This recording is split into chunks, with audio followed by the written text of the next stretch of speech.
औज़ुबिल्लाहिमिनश्शैतानिर्रजीम बिस्मिल्लाहिर्रहमानिर्रहीम। शुरू अल्लाह के नाम से जो बड़ा मेहरबान नहायत रहम करने वाला है। अस्सलाम वालेकुम, मैं मोमिना मेहरबान हूँ और आज जो वीडियो लेकर मैं आपकी खिदमत में हाज़िर हुई हूँ वो ऐसी एक तस्बीह है, ऐसा नबवी वजीफ़ा है इंशाअल्लाह ताला कि अगर आप इसको कर लेते हैं तो अल्लाह करीम आपको दौलत अता फ़रमाते हैं। 7 नस्लों में कोई भी आपके गरीब नहीं होगा। अल्लाह करीम ऐसी जगह से रिज़्क़ अता फ़रमाएंगे जहाँ से आप सोच भी नहीं सकते। इंशाअल्लाह अल्लाह करीम का करम होगा, आप पर करम नवाजी होगी। अल्लाह ताला हर किस्म के असबाब आपको मुहैया फ़रमाएंगे इंशाअल्लाह ताला। एक ख़ूबसूरत दिलचस्प तहरीर में आपसे ज़िक्र करना चाहूँगी कि एक नौजवान के हवाले से है। कहता है कि असर के वक्त यूनिवर्सिटी पहुंचा और अभी गेट से दाखिल ही हुआ था कि एक नौजवान दरख्त के नीचे हाथ में तस्बीह लिए कुछ पढ़ रहा था। मैं करीब गया और पूछा, भाई जान आप बता सकते हैं कि आप कौन सा ज़िक्र कर रहे हैं? नौजवान शराफत से भरपूर चेहरे के साथ बोला, अमीर साहब मुझे कुछ ज़्यादा अज़कार याद नहीं है, मैं बस ज़मीन और आसमान, दरख्त और जानवर, नबातात और हशरात, रात और दिन, सूरज और चाँद, आसमान और ज़मीन को देखकर सुबहान अल्लाह कहता रहता हूँ। मेरी ज़बान सुबहान अल्लाह कहने की आदी हो गई है। मैं इस हौसला अफजाई के चंद बोल बोल कर वस्सलाम कहते हुए सीधा मस्जिद पहुंचा कि असर की नमाज़ पढ़ूं। वज़ू किया और नमाज के लिए खड़ा हो गया। जो ही तकबीर कही और पहला जुमला बोला, सुबहानक अल्लाहुम्मा व बिहम्दिक, पढ़ा तो ऐसे महसूस हुआ जैसे सारा वजूद तस्बीह में डूब गया हो। इसी दौरान कुरान करीम की ये आयत क़ल्ब और जहन के पर्दे पर ज़ाहिर होने लगी।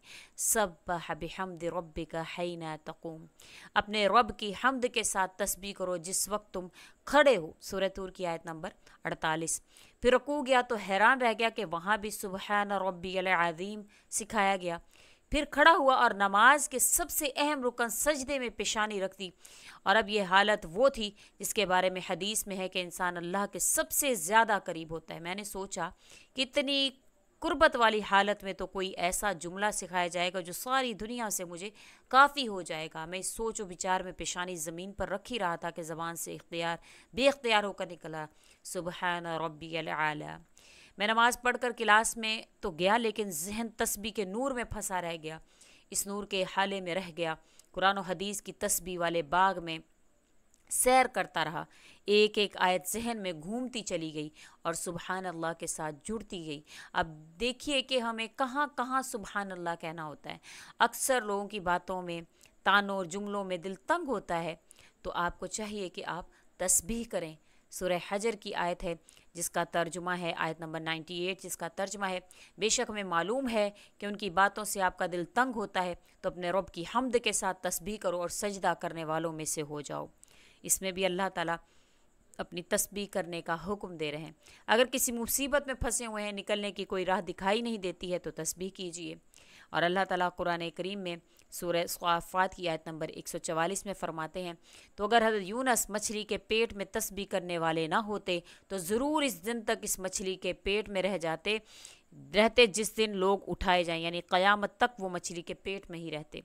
अगर आपको लगता है आप बड़े गुनाहगार हैं, अपनी जान पर बहुत जुल्म कर रहे हैं, तो तस्बीह कीजिए। अल्लाह ताला इसी तरह सूरह अंबिया की आयत नंबर 87 में फ़रमाते हैं, ए सुबहान अल्लाह, तेरे सिवा कोई माबूद नहीं, तो हर ऐब से पाक है, बेशक मैं कसूरवार हूँ। अगर आप किसी सफ़र में किसी दोस्त के साथ जा रहे हैं तो भी तस्बीह कीजिए। अल्लाह ताला सूरह तोहा में हज़रत मूसा अलैहिस्सलाम को तलकीन फरमा रहे हैं, हारून को मेरे साथ कर दीजिए ताकि हम दोनों आपकी खूब तस्बीह बयान किया करें। अगर आपको लगता है कि आपकी ज़िंदगी में कामयाबियाँ ही कामयाबियाँ आपको मिल रही हैं और फतूहात का ज़माना शुरू हो गया है, तब भी आप जो है वो तस्बीह कीजिए। अल्लाह ताला कुरान करीम में फ़रमाते हैं कि बेशक जब अल्लाह की मदद और फ़तह आए और लोगों को तुम देखो कि अल्लाह के दीन में फ़ौज दर फ़ौज दाखिल हो रहे हैं, तो तुम अपने रब की तस्बीह बयान किया करो। यानी सिर्फ मुश्किलात में, परेशानियों में नहीं, बल्कि कामयाबियों में भी अल्लाह का ज़िक्र करने की तलकीन फरमाई गई है। कुरान करीम का मुतालिबा है कि अल्लाह ताला फरमाते हैं, अपने रब को कसरत से याद किया करो, शाम को सुबह को इसकी तस्बीह बयान किया करो। इसी तरह से अल्लाह ताला कुरान करीम में फ़रमाते हैं कि सूरज तुलू होने से पहले और गुरूब होने से पहले अपने रब की हम्द के साथ तस्बीह करो, रात के औकात में भी तस्बीह करो और दिन के किनारों में भी, ताकि तुम खुश हो जाओ। रात के कुछ हिस्से में भी अल्लाह की तस्बीह करो, सजदों के बाद भी अल्लाह की तस्बीह करो। इस तरह कुरान करीम की आयत, जब सितारे डूबें तो भी अल्लाह की तस्बीह बयान करो। और अल्लाह ताला कुरान करीम में फ़रमाते हैं रात के लंबे वक्त में इसकी तस्बीह बयान करो। ये तस्बीह ही तो है जो फ़रिश्तों का मुस्तकिल मामूल है, परिंदों का सुबह शाम का ज़िक्र है, अम्बिया अलैहिस्सलातु वस्सलाम के हौसला और तसल्ली है, अहले जन्नत का मिजाज है। इन्हें जन्नत में एक तस्बीह सिखाई जाएगी और वो इसका विर्द करते रहेंगे। ज़मीन व आसमान और इसके दरमियान मौजूद हर चीज़ की ज़बान पर जो तस्बीह है, तस्बीह से दिल मजबूत होता है, गम मिटते हैं, रब्बे मोहब्बत की मोहब्बत पैदा होती है और सबसे बढ़कर ये है कि अल्लाह ताला खुश हो जाते हैं और अपनी तस्बीह अल्लाह करीम को बहुत पसंद है। शायद यही वजह है कि रसूलुल्लाह सल्लल्लाहु अलैहि वसल्लम किसी मजलिस में से उठते तो सुबहानक अल्लाहुम्मा व बिहम्दिक कहते, नींद से बेदार होते तो सुबहान अल्लाह कहते। एक मरतबा सहाबा कराम रिज़वानुल्लाह अलैहिम अजमईन ने पूछा, क्या इस दिन में 1000 नेकियां नहीं हम कमा सकते? सहाबा ने कहा वो कैसे? फरमाया 100 मरतबा सुबहान अल्लाह कहा करो तो 1000 नेकियां मिल जाएंगी। इन सब आयात और हदीस से इस चीज़ की तरफ इशारा होता है कि एक मोमिन शख्स को पूरी ज़िंदगी में, जो उसकी पूरी ज़िंदगी है वो तस्बीह के गिर्द घूमती है। बेशक दरमियान में नमाज़ें वगैरह करता है, लेकिन तस्बीह जो है वो एक अहम रुकन है। वो फ़िज़ा में उड़ते परिंदों को देखे तो सुबहान अल्लाह, पानी की लहरों को टकराते हुए देखे तो सुबहान अल्लाह, खामोश झील का नज़ारा करे तो सुबहान अल्लाह, आबशारों का तराना सुने तो सुबहान अल्लाह, चमकते तारों को देखे, मिठास बखेरते चाँद को देखे तो सुबहान अल्लाह कहे, कोयल की कूक सुने तो सुबहान अल्लाह कहे। वो उठता है तो तस्बीह करता है, सोता है तो तस्बीह जो है वो करता है, और तस्बीह खुश होता है तो तस्बीह, इसकी ज़बान तस्बीह की मिठास चख लेती है, दिल तस्बीह का नूर पा लेता है और रूह तस्बीह से मजबूत हो जाती है, दिमाग तस्बीह से खुल जाता है। पूरी ज़िंदगी सुबहान अल्लाह कहते गुज़र जाती है। और यही वो तस्बीह है आज की। इंशाअल्लाह ताला आप करेंगे तो अल्लाह करीम आप पर मेहरबान होंगे। यही वो तस्बीह है जो अल्लाह करीम चारों तरफ अल्लाह के जो नज़ारे हैं, आप चलते फिरते उठते बैठते जिस चीज़ को देखें उसको देखकर सुबहान अल्लाह सुबहान अल्लाह सुबहान अल्लाह कहें। इंशाअल्लाह अल्लाह करीम आपको अपनी तमाम तर नेमतों से नवाजेंगे। ये नबवी वजीफ़ा है, आप सल्लल्लाहु अलैहि वसल्लम की तलक़ीन है। हर नमाज के बाद चलते फिरते उठते बैठते दिन रात हर वक्त अल्लाह की तस्बीह बयान करें और कहें सुबहान अल्लाह सुबहान अल्लाह सुबहान अल्लाह। बेशक इंसान पूरी ज़िंदगी कोशिश करता है, अल्लाह करीम से मांगता है, इल्तिजाएँ करता है और अल्लाह करीम एक दिन उसको नवाज ही देते हैं। हर इंसान की ज़िंदगी में आजमाइश अलग है। किसी के औलाद है तो उसके लिए अल्लाह करीम ने कोई और आजमाइश रखी है। किसी के पास दौलत है तो उसके लिए औलाद आजमाइश है। किसी की औलाद भी है, दौलत भी है, पैसा भी है, लेकिन औलाद नाफरमान है। मतलब हर इंसान की ज़िंदगी के इम्तहानात, हर इंसान की ज़िंदगी की आजमाइश अलग है। और अल्लाह करीम इसलिए भी इंसान पर आजमाइश भेजते हैं कि अगर अल्लाह ने किसी ना किसी कमी में आपको मुब्तला ना किया होता तो शायद कि आप अल्लाह को भूल ही बैठते।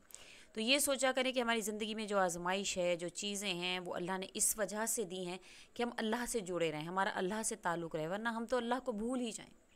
बेशक कुरान मजीद के कुछ अल्फाज ऐसे हैं कि जिससे आँखें अश्कबार हो जाती हैं। जब अल्लाह ताला ने हमसे पूछा कुरान करीम में, अलस्तु बिरब्बिकुम, क्या मैं तुम्हारा रब नहीं हूँ?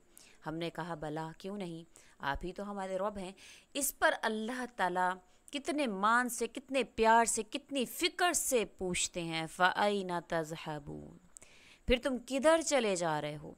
कुरान छोड़कर, मेरा रास्ता छोड़कर मुझसे दूर कहाँ जा रहे हो? तुम कहाँ खोए जाते हो? अपनी तन्हाइयों को अल्लाह से सरगोशियों का आदी बना लें। अल्लाह ताला हमें इस राह पर चलने की तौफीक दें जिस पर वो हमें देखना चाहता है।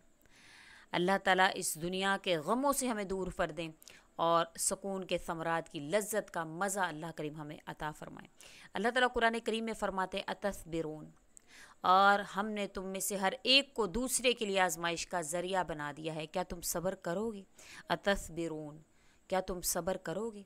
आजमाइश के लिए अल्लाह ताला चुने जाने वाले लोगों की दुआओं को भी अल्लाह ताला ने कबूलियत के लिए चुन रखा है। जिन लोगों को अल्लाह ने आजमाइश के लिए चुना है ان کی دعاؤں کو بھی اللہ تعالیٰ قبولیت کے لیے چن لیتے ہیں۔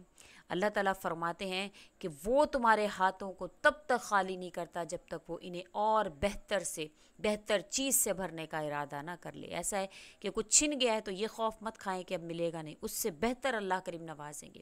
جب بھی اداس ہونے لگیں خود کو یہ یاد دلایا کریں کہ جس نے مشکل دی ہے اس نے مدد کا بھی وعدہ کر رکھا ہے۔ وہ آزماتا اس چیز سے ہے جو تمہیں بے حد پیاری ہوتی ہے۔ آپ دیکھیں آپ کی زندگی میں جس چیز کی زیادہ آپ کو کمی محسوس ہوتی ہے آپ کو سب سے زیادہ پیاری بھی وہی چیز ہوتی ہے۔ اللہ تعالیٰ قرآن کریم میں فرماتے ہیں لن تنالوا البر حتى تنفقوا حتى مما تحبون۔ اللہ تعالیٰ فرماتے ہیں کہ تم تب تک نیکی تک نہیں پہنچ سکتے، لن تنالوا البر تنفقوا حتى مما تحبون، کہ تم تب تک نیکی کو نہیں پہنچ سکتے جب تک تم اپنی پسندیدہ چیز کو میرے راستے میں قربان نہ کر دو۔ تو اللہ تعالیٰ پیاری چیز سے جو آپ کو بے حد پیاری ہوتی ہے اس سے آزماتے ہیں تاکہ اس چیز کے ملنے کی تڑپ تمہیں اللہ سے ملوا دے۔ اس یقین کے ساتھ مانگو کہ اللہ تعالیٰ ضرور عطا فرمائیں گے، اور دیکھیں کہ وہ اللہ تعالیٰ آپ کو اتنا عطا فرمائیں گے کہ آپ گنتی کرتے کرتے تھک جائیں گے۔ دعائیں نصیب سے نہیں بلکہ نصیب جو ہے وہ دعاؤں سے ملتا ہے، اور کائنات کے سارے معجزے جو ہیں وہ اللہ کریم نے دعاؤں میں ہی رکھے ہیں۔ اللہ تعالیٰ دعاؤں کے ذریعہ سے ہی معجزہ کر دیتے ہیں۔ وظیفہ کی اجازت آپ مانگتے ہیں، ویسے تو ایسے وظائف ہیں انشاءاللہ اس کی اجازت کی ضرورت نہیں ہے، لیکن حوصلہ افزائی کے لیے جو لوگ پوچھتے رہتے ہیں ان کے لیے ہے کہ آپ اپنے کمنٹ باکس میں اپنا نام لکھ دیں، اور وظیفہ سننے کے بعد سبحان اللہ ماشاء اللہ جو بھی آپ کا کمنٹ ہو کمنٹ میں ضرور دیا کریں، اس سے ہماری حوصلہ افزائی ہوتی ہے۔ تو انشاءاللہ تعالیٰ ملتے ہیں اگلی ویڈیو میں، تب تک کے لیے اجازت چاہوں گی۔ وآخر الدعوانا ان الحمد للہ رب العالمین۔ اللہ حافظ۔